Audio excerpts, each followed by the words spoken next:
Dear learners, I welcome you to another video session of the MOOC titled Rural Development in India. So in this session, we shall discuss Unit 10 of the module Approaches to Rural Development. And the title of this unit is Participatory and Right-Based Approaches in Rural Development.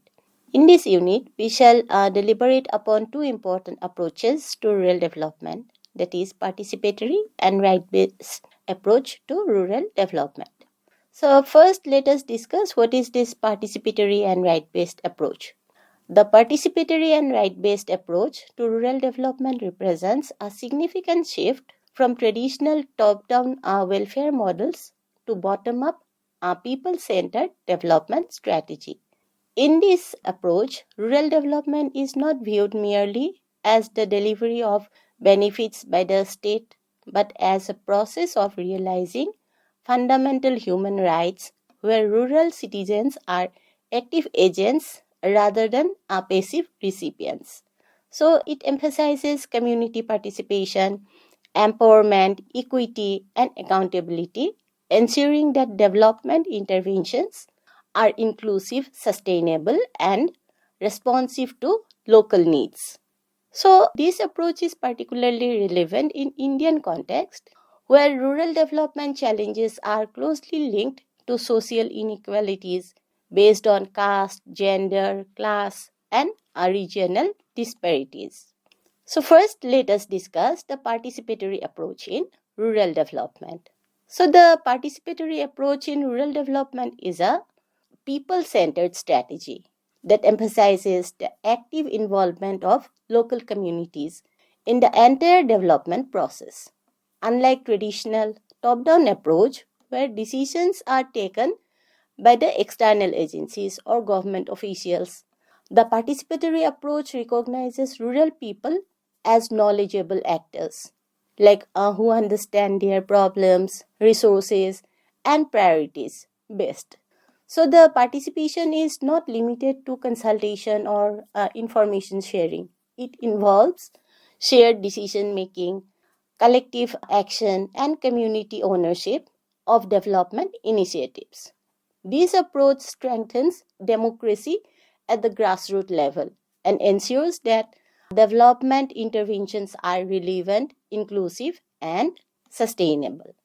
So this participatory approach means that people participate directly in different forms like identifying their needs and problems, then planning development activities, then implementing programs, monitoring progress, evaluating outcomes. So in this approach, development is done with people, not for people. It treats rural citizens as partners rather than as beneficiaries. Now we will discuss the key principles of participatory approach. So first one is your people-centered development. Development priorities are determined by the community based on their real needs and aspirations. And then second is your inclusiveness.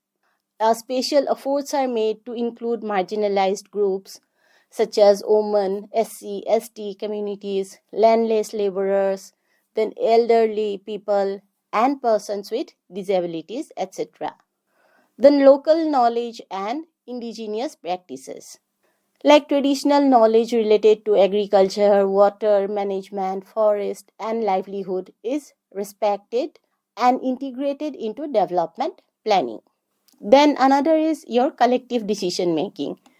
Decisions are taken through village level institutions such as Gram Sabhas, self-help groups, then other user groups, cooperatives, etc.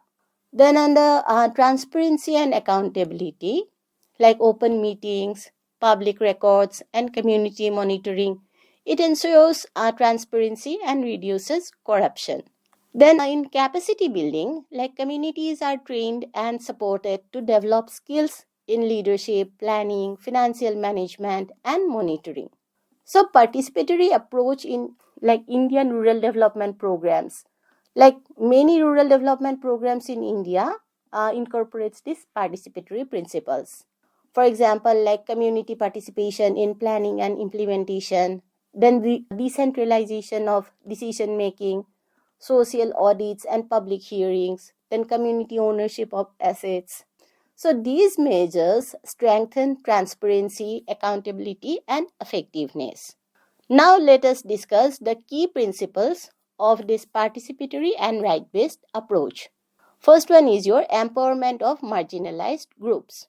A core principle of this approach is the empowerment of marginalized and vulnerable sections of society, including women, scheduled caste, scheduled tribe, landless laborers, and the rural poor people. So, empowerment involves enhancing people's awareness of their rights, then building their confidence, and enabling them to claim entitlement related to employment, education, health, land, and natural resources. By strengthening their bargaining power, communities gain greater control over development decisions that affect their lives. Then, active and inclusive participation. Participation is central to this approach and goes beyond mere consultation. So, rural people are actively involved in problem identification, planning, implementation, monitoring, and evaluation of development programs. This participatory process ensures that development initiatives reflect local priorities, address real needs, and encourage community ownership, thereby improving effectiveness and sustainability. Then, another very important principle is accountability and transparency. The right-based framework clearly identifies the role of rights holders, that is citizens, and duty bearers, that is government institutions. It emphasizes accountability of public authorities through transparency mechanisms such as social audits, public hearings, and grievance redressal system.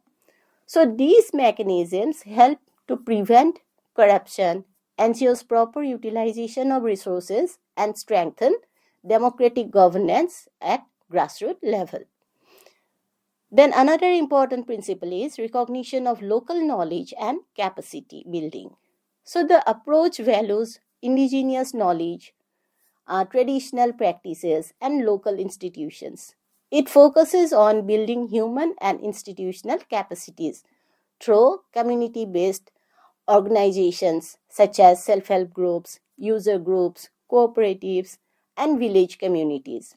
So this capacity building enables communities to manage different resources, implementing programs, and engage effectively with government institutions. Then another important principle is equity, inclusion, and sustainability.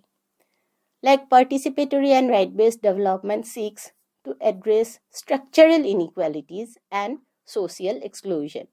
It promotes equitable access to resources and opportunities while ensuring environmental sustainability. It emphasizes on long-term outcomes.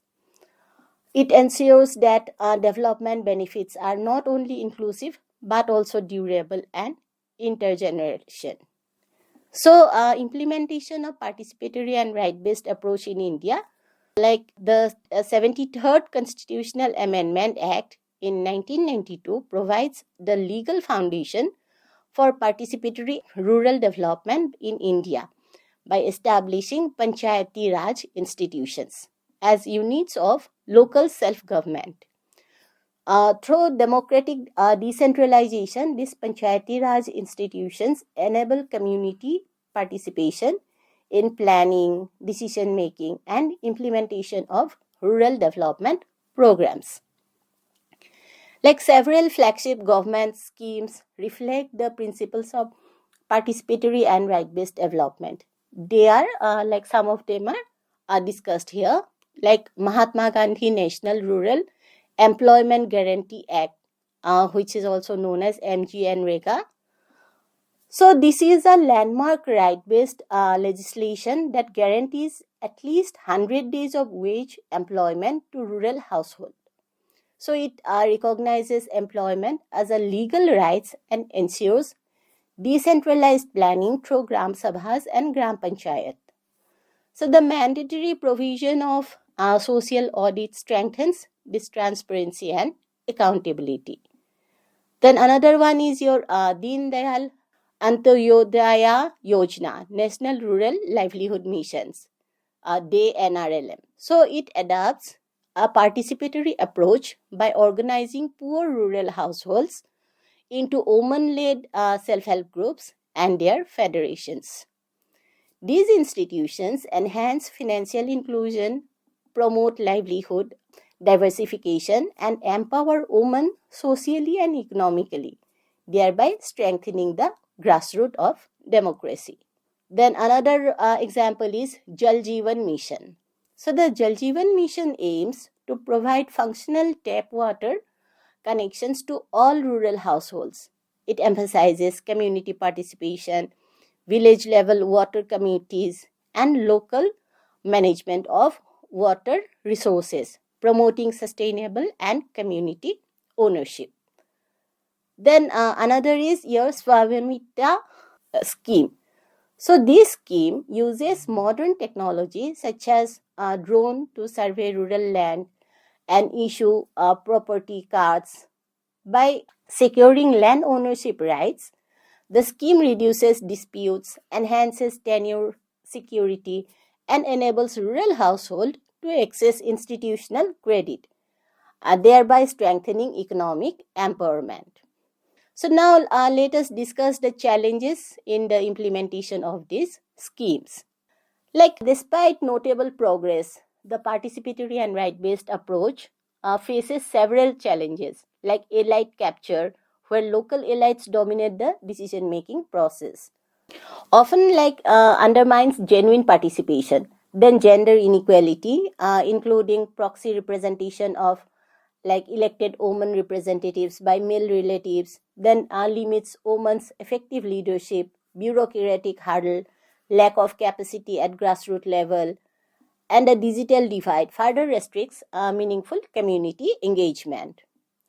Then addressing these challenges requires continuous efforts to strengthen local institutions, enhance awareness of rights, build capacities of elected representatives, then promote gender sensitivity, and ensure inclusive and transparent governance mechanism. So now we will discuss the right-based approaches in rural development in details. So what is right-based approach? Like the right-based approach integrates the norms and principles of human rights such as equality, participation, accountability, and non-discrimination into development planning and implementation. So in the rural context, it focuses on ensuring rights related to livelihood, land, food, water, health, education, housing, social security, etc., especially for marginalized groups like women, scheduled castes, scheduled tribes, and other marginal farmers, etc. So unlike traditional development models that focuses mainly on targets and outputs, the right-based approach emphasizes process, justice, and empowerment, ensuring that development outcomes are sustainable and equitable. So in simple terms, we can say that a right-based approach to rural development means designing and implementing development programs based on constitutional and legal rights rather than temporary relief measures. So it involves recognizing rural people as active citizens, then ensuring access to basic rights such as livelihood, food, land, water, education, health, housing, and information, etc. Then creating mechanism through which people can demand, claim, and enforce their rights. So now we will move on to the key principles of right-based approaches in rural development. First one is your universality and inalienability. So human rights apply to all people simply because they are human beings. So no one can be permanently denied basic rights regardless of poverty, caste, gender, or location. In rural development, this means that every rural household has the right to basic services, exclusion of any group is unacceptable. Then non-discrimination and equality. Like the right-based approach strongly opposes discrimination based on gender, caste, class, then tribe, religion, disability, etc. So special focus is given to groups that have historically been marginalized, such as women or scheduled castes, scheduled tribes, landless laborers, small and marginal farmers, etc. So, this right-based approach demands legal reforms to eliminate discrimination for marginalized category in laws, policies, and customary practices. This includes ensuring equal pay for equal work and equal access to education and healthcare, etc. So that this marginalized group of people should not left behind. Then participation. Like participation is not optional, it is a right. Marginalized groups are actively involved in designing, implementing, and monitoring development programs that affect their lives. People must be meaningfully involved in like identification of problems, then planning the programs, then implementing activities, and monitoring and evaluation of these activities. So institutions such as gram sabhas, panchayat, village committees, and self-help groups play a crucial role in ensuring such participation. Then another principle is accountability. As I have already discussed, like governments and institutions, like those duty bearers, are held legally and morally responsible for ensuring that all marginalized groups' rights are represented and fulfilled. So mechanisms are established for women and other marginalized groups to claim their rights when they are violated. In a right-based framework, government and officials are answerable. There are systems for grievance redressal.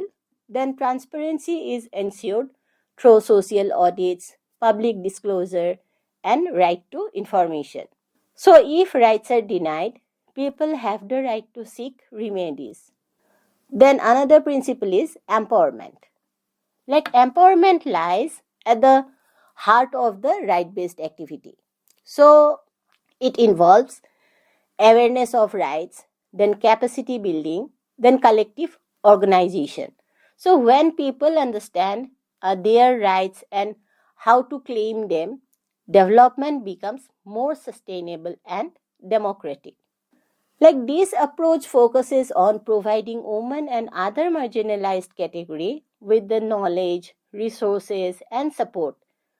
For example, legal aids, education, access to credit, etc. So it needed to challenge societal limitations and exercise control over their own lives. So now we will discuss effectiveness and interventions. Like implementing right-based approaches involves multifaceted approaches, strengthening legal frameworks to ensure women's and other marginalized categories equal inheritance and legal rights.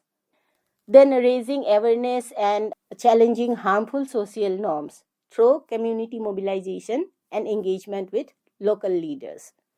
Then providing targeted education and skill-based training for all the marginalized categories so that they can become more self-employed or they can become more empowered. Then ensuring sex disaggregated data is collected to make women's work visible and inform policy effectiveness.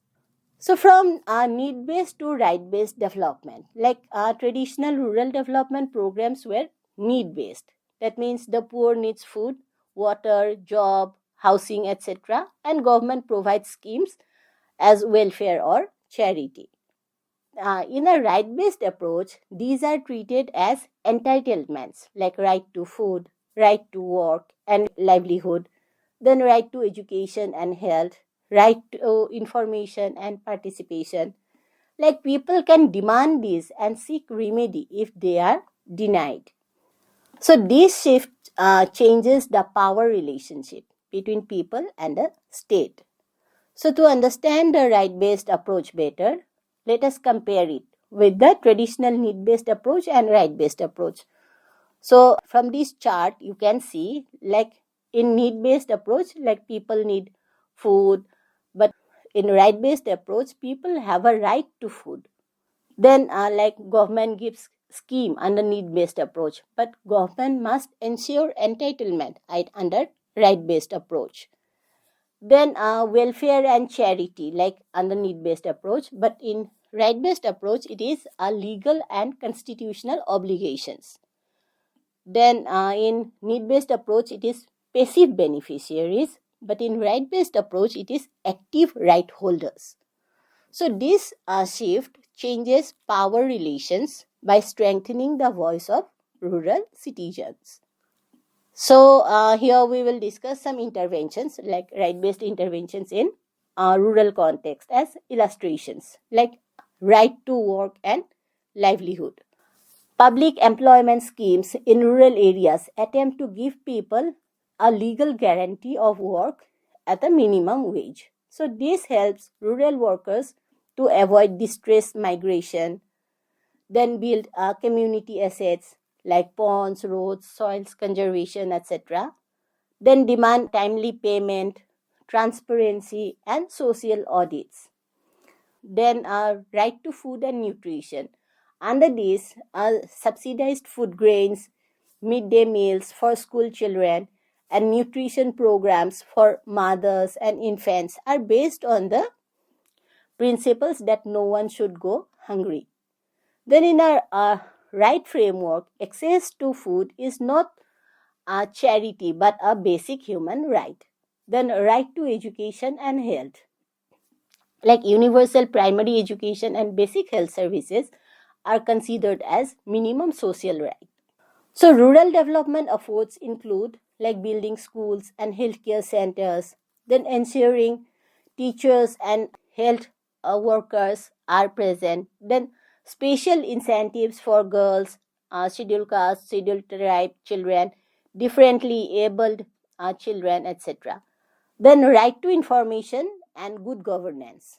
So right to information laws help rural citizens obtain copies of our records, then their expenditure details, social audits, Gram Sabha meetings, allow villagers to question officials, cross-check developmental works, and expose any kind of corruption if it is there. Then gender-sensitive program design. Like right-based program ensures woman-friendly procedures. Then childcare facilities are provided at the work sites. Then safe and accessible meeting space, awareness of legal rights, etc. are provided. Then collective action and empowerment, like right-based approach encourage collective organization of rural women and other marginalized groups, like through self-help groups, then women's collective and federation, labor unions, farmer producer organizations, Dalit, tribal and minority organizations, etc. So these collectives build confidence and leadership among women and other marginalized group. Then increase bargaining power with administration, market and local elites. Then make it easier to demand rights and monitor programs and resist any kind of exploitation. So now we will discuss the challenges in implementing this right-based approach. Like despite its strength, this right-based approach faces several challenges, like low awareness of rights, then elite capture at local level, then gender-based barriers, bureaucratic delays, digital divide. Then addressing these challenges requires capacity building, awareness campaign, and institutional strengthening. So we have came to the conclusion of this video lecture. So in conclusion, participatory and right-based approaches offer a comprehensive framework for achieving inclusive, democratic, and sustainable rural development in India. By placing people at the center of development and recognizing them as rights holders, so this approach not only improves service delivery but also strengthens social justice, accountability, and grassroots democracy. So, a right based approach to rural development means seeing rural people not as beneficiaries or targets but as right holders. So, recognizing that the state and institutions are duty bearers who are responsible for fulfilling these rights. Basing programs on legal and constitutional rights, not charity. So, to conclude, the right based approach and in rural development transforms development from a welfare activity into a democratic, empowering, and justice oriented process. By recognizing rural people as a right holders and holding the state accountable, it promotes inclusive growth, social justice, and sustainable development. So, thank you for joining this session. See you again. Thank you.